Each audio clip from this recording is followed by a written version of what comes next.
ಸೈನಿಕರಿಗೆ ಅಂತಕ್ಕ ಒಂದು ದಿವ್ಯ ಸಂದೇಶ. ಅದಕ್ಕಾಗಿ ನಾನೇನೊಂದು ಸ್ಲೋಗನ್ ಜೊತೆ ನೀವೆಲ್ಲರೂ ಕೈಜೋಡಿಸಬೇಕು.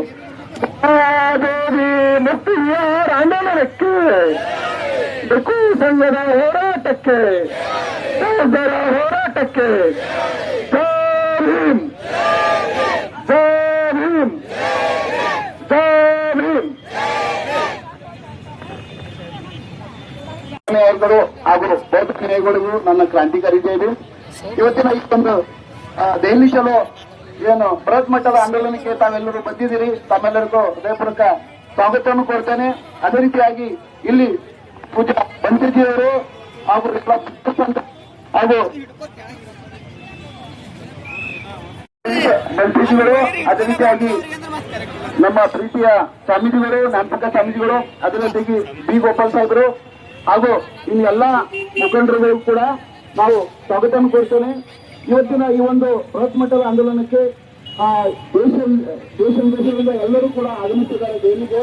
ಹೀಗಾಗಿ ನಮ್ಮ ಕರ್ನಾಟಕದ ಎಲ್ಲ ಮೂಲೆ ಮೂಲೆಗಳಿಂದ, ಎಲ್ಲ ಜಿಲ್ಲೆಗಳಿಂದ, ಚಾಮರಾಜನಗರ, ಮೈಸೂರು ಹಾಗೂ ಮಂಡ್ಯ, ಎಲ್ಲ ಕಡೆ ಬೆಂಗಳೂರು, ಎಲ್ಲ ಕಡೆಯಿಂದ ಬೀದರಿಂದಾನೇ ವಿಶೇಷ ರೈಲ್ವೆಯನ್ನು ಕಲ್ಪಿಸಲಾಗಿದೆ.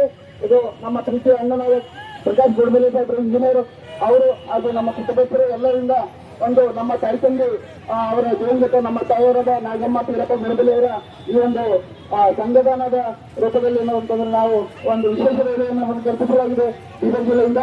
ಹೀಗಾಗಿ ಎಲ್ಲ ಭೀಮ್ ಸೈನಿಕರು ಹೆಚ್ಚಿನ ಸಂಖ್ಯೆಯಲ್ಲಿ ಬಂದು ಈ ಒಂದು ವಿಶ್ವಶಾಂತಿ ಬಿಹಾರದ ಮಹಾಬೋಧಿ ಮಹಾವೀರ ಮುಕ್ತಿ ಆಂದೋಲನಕ್ಕೆ ತಾವೆಲ್ಲ ಕೈ ಜೋಡಿಸಬೇಕು. ಯಾಕಂತಂದ್ರೆ ಸಮ್ರಾಟ್ ಅಶೋಕನವರು ಪವಿತ್ರವಾದ ಈ ಒಂದು ಬೌದ್ಧ ವಿಹಾರದ ಏನದಂತಂದ್ರೆ ಮಂದಿರ ನಿರ್ಮಾಣ ಮಾಡಿತ್ತು. ಹೀಗಾಗಿ ಸಂಪೂರ್ಣ ನಮ್ಮ ಬೌದ್ಧರಿಗೆ ಅದು ಸಿಗ್ಬೇಕಂತೇಳಿ ಈ ನಿಟ್ಟಿನಲ್ಲಿ ನಾವೆಲ್ಲರೂ ಕೂಡ ಸಿದ್ಧರಾಗಿ ಅನ್ನೋದಂತಂದ್ರೆ ದೆಹಲಿ ಚಳುವಳಿನ ಹಮ್ಮಿಕೊಂಡಿದ್ದೇವೆ. ಹೀಗಾಗಿ ಈ ಕೆಲವು ಕ್ಷಣಗಳಲ್ಲಿ ನಮ್ಮ ನಂತರ ಸ್ವಾಮಿಯವರು ಮಾತಾಡ್ತಾರೆ, ನಾವೆಲ್ಲರೂ ನಿಶಬ್ದವಾಗಿರ್ಬೇಕು. ಅದೇ ರೀತಿಯಾಗಿ ಆಮೇಲೆ ಇಲ್ಲಿಂದ ರೈಲ್ವೆ ನಿಲ್ದಾಣಕ್ಕೆ ನಾವೆಲ್ಲರೂ ಕೂಡ ಕಾಲ್ನಡಿಗೆ ಮುಖಾಂತರ ಪಂಚಶೀಲ ಧ್ವಜ ಮತ್ತು ನಮ್ಮ ಜೈವಿನ್ ದಂಡಗಳನ್ನು ತಗೊಂಡು ಜೈವಿನ ಹಾಕೊಂಡು ಹೋಗ್ಬೇಕು. ಬಂಧುಗಳೇ, ಇವೆಲ್ಲರೂ ಶಾಂತಿಯಿಂದ ಕಲಿಸಬೇಕು. ಇದನ್ನು ರ್ಯಾಲಿ ಸಕ್ಸಸ್ ಮಾಡಬೇಕಂತ ತಮ್ಮೆಲ್ಲರೂ ನಾನು ಮತ್ತೊಮ್ಮೆ ವಂದಿಸಿದ್ದ. ಮುಂದೆ ನಮ್ಮ ರೈಲ್ವೆ ಮುಕ್ತಿ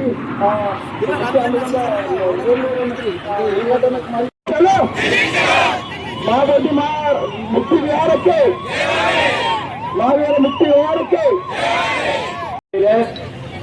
ಭೀಮನ ಮಕ್ಕಳು ಯಾವತ್ತೂ ಸೋಲೋದಿಲ್ಲ. ಗೆಲುವು ನಮ್ಮದೇ, ಗೆಲುವು ಯಾವತ್ತೂ ನಮ್ಮದೇ ಇರ್ತದೆ. ಯಾವುದೇ ಕಾರಣಕ್ಕೂ ಭೀಮನ ಮಕ್ಕಳು ಸೋಲಂಗಿಲ್ಲ. ಗೆಲುವು ನಮ್ಮ ಕಡೆ ಇದೆ ಅಂತಕ್ಕಂಥದ್ದನ್ನ ಸಾಬೀತು ಮಾಡಲಿಕ್ಕೆ ಡೆಲ್ಲಿ ಚಲೋ ಕಾರ್ಯಕ್ರಮವನ್ನು ಆಯೋಜನೆ ಮಾಡಿದ್ದೇವೆ. ಇದರಲ್ಲಿ ಹಿರಿಯ ಹೋರಾಟಗಾರರಾದಂಥ ಜಿ ಗೋಪಾಲ್ರವರು, ಎಲ್ಲ ಸಂಘಟನೆ ಮುಖ್ಯಸ್ಥರು, 31 ಜಿಲ್ಲೆಯ ಎಲ್ಲ ಪದಾಧಿಕಾರಿಗಳು, ಭಾರತೀಯ ಬೌದ್ಧ ಮಹಾಸಭಾ, ಎಲ್ಲ ಸಕ್ರಿಯ ಬುದ್ಧ ಅನುಯಾಯಿಗಳು, ಬಂಕೇಜಿಗಳು, ಟಿಪ್ಪು ಸಂಘ, ನಮ್ಮ ವಿಶೇಷವಾಗಿ ನಮ್ಮ ಪ್ರಕಾಶ್ ಗೋಡ್ಬಾಲೆ ಅವರು ಬಹಳ ಅವರ ಕುಟುಂಬದ ನೆನಪಿಗೋಸ್ಕರವಾಗಿ ವಿಶೇಷವಾಗಿ ಒಂದು ರೈಲನ್ನ ಬೀದರ್ ಜಿಲ್ಲೆಯಿಂದನೇ ಪ್ರಾರಂಭ ಮಾಡಿದ್ದಾರೆ. ಅದು ನಿಜವಾಗ್ಲೂ ನಮ್ಮೆಲ್ಲರ ಗೆಲುವಿನ ಸಂಕೇತ ಅಂತಕ್ಕಂಥದ್ದನ್ನ ನಾವು ಭಾವಿಸಬೇಕು. ಎಲ್ಲಾ ಟಿಪ್ಪು ಸಂಘದ ಜೊತೆಯಲ್ಲಿ ದಿಲ್ಲಿ ಚಲೋ ಕಾರ್ಯಕ್ರಮಕ್ಕೆ ಇವತ್ತು ನಾವು ಚಾಲನೆ ಮಾಡ್ತಾ ಇದ್ದೇವೆ. ಎಲ್ಲ ರಾಜ್ಯಾದ್ಯಂತ ಮಹಾ ಉಪಾಸಕರುಗಳು ಬರ್ತಾ ಇದ್ದಾರೆ, ಬೌದ್ಧ ಅನುಯಾಯಿಗಳು ಬರ್ತಾ ಇದ್ದಾರೆ. ಗೌರವಾನ್ವಿತ ಪ್ರಧಾನಿಗಳಿಗೆ, ಗೌರವಾನ್ವಿತ ರಾಷ್ಟ್ರಪತಿಗಳಿಗೆ ನಮ್ಮ ಅಸ್ಮಿತೆ, ನಮ್ಮ ಚಾರಿತ್ರಿಕ ಹಿನ್ನೆಲೆ ಇರತಕ್ಕಂಥ ನಮ್ಮ ಬೌದ್ಧ ವಿಹಾರವನ್ನ ಆ BRT ಕಾಯ್ದೆಯಿಂದ ಮುಕ್ತಿಗೊಳಿಸಿ ನಮಗೆ ಅದನ್ನು ವಶಕ್ಕೆ ಕೊಡಬೇಕು, ಬೌದ್ಧರ ಕೈ ಕೊಡಬೇಕು. ಇಡೀ ದೇಶವೇ ಬೌದ್ಧರ ದೇಶ. The 2/3 majority of Indians are Buddhist ಅಂತ ವಿವೇಕಾನಂದ್ರೆ ಭಾಷಣ ಮಾಡಿದ್ದಾರೆ. ಭಾರತೀಯರು ಬೌದ್ಧರೇ, ಯಾರಿಗೂ ಅನುಮಾನ ಇಲ್ಲ. ಹಾಗಾಗಿ ಬೌದ್ಧರ ದೇವಾಲಯನ ಬೌದ್ಧರು ಕೊಡ್ಬೇಕು. ಅವ್ರ ದೇವಸ್ಥಾನಗಳೆಲ್ಲ ಹೆಂಗೆ ಅವ್ರ ಕೈಲೇ ಇತ್ತು, ಮಸೀದಿಗಳ ಹೆಂಗೆ ಅವ್ರ ಕೈಲೇ ಇತ್ತು, ಹಾಗೆ ಜೈ ಭೀಮ್, ಚಲೋ ಚಲೋ ಚಲೋ ಚಲೋ ಚಲೋ ಚಲೋ ಜೈ ಭೀಮ್.